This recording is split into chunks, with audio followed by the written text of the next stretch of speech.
When the Spanish conquered the Americas, they didn't just take gold, they installed rules that shape who gets rich and who doesn't today.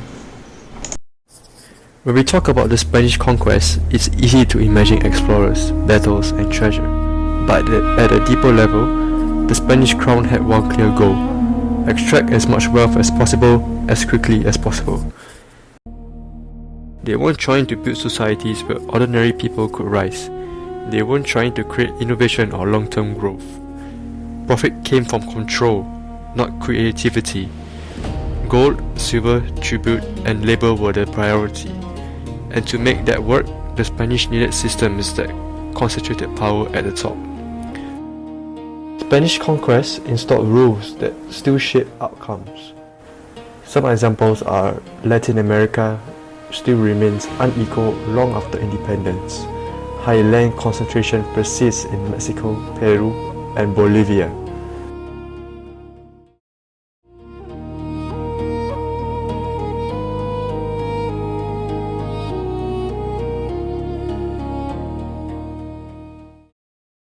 Instead of relying only on violence, the Spanish created formal systems, legal rules, that made extraction permanent. Spanish elites were granted control over large areas of land and the people living on it. Local populations were required to work and provide tribute. In return, the elite promised protection and religious instruction. But in practice, this meant wealth flowed upward, power stayed concentrated, and ordinary people had no incentive or ability to improve their situation.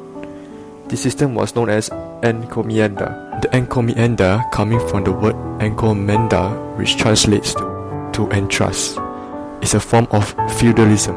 In this, a Spanish soldier citizen is allotted a certain number of Native Americans who he then will extract a tribute of goods or services from, and in exchange, he protected the Indians.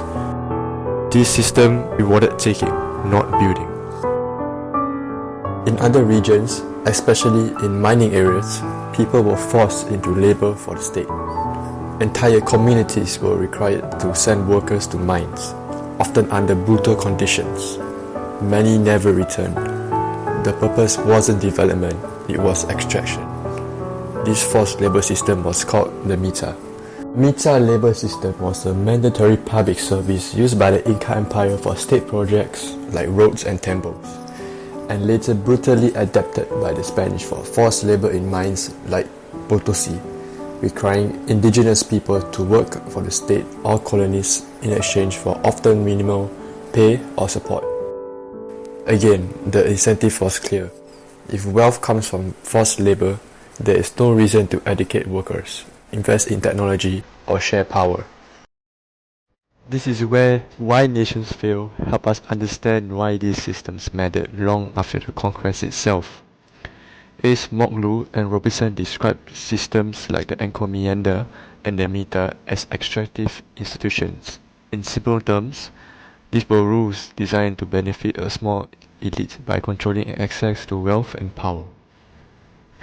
A narrow group made the rules, wealth consistently flowed upward, and most people were blocked from opportunity.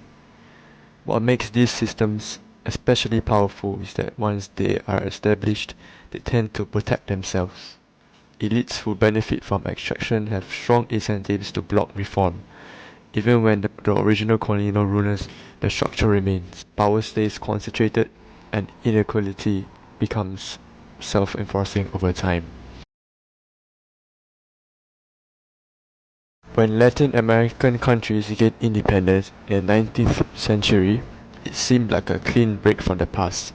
Spanish political authority disappeared, new governments formed, and new flags were raised. But the economic rules did not vanish. In countries like Mexico, large estates known as haciendas remained intact, controlled by the same elites or their descendants. Land ownership stayed highly concentrated, and political influence continued to flow from economic power. Independence changed who governed, but not how the economy worked. This is why, in the book Why Nations Fail, it emphasizes that institutions outlives empires. since removing a foreign ruler is far easier than dismantling a system that rewards those already in power. This long history helps explain why we still see places with similar people, similar geography, and similar culture, but very different outcomes. A modern example is Nogales, a sea split between the United States and Mexico.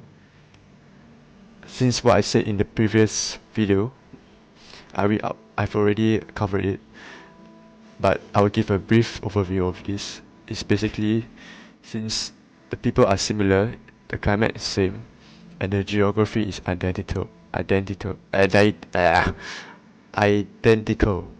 yet the two sides experience very different levels of prosperity. The difference lies in institutions, property rights, political accountability, and the enforcement of laws. Similar patterns appear in places like North and South Korea or Haiti and the Dominican Republic. These differences are not about effort or intelligence, but they are about the rules that shape incentives over time. Bad rules do not collapse overnight, they quietly limit opportunity for generations. Even though the Spanish conquest ended centuries ago, the institutions it created still influence the present. Nations do not fail because of culture. They do not fail because of geography. They fail when extractive systems survive for too long and block ordinary people from participating in growth. Once you begin to see history through this lens, you realize that prosperity is not accidental. It is built or blocked by the rules society chooses to keep. And even after that, borders, inequality, and development all started to make much more sense.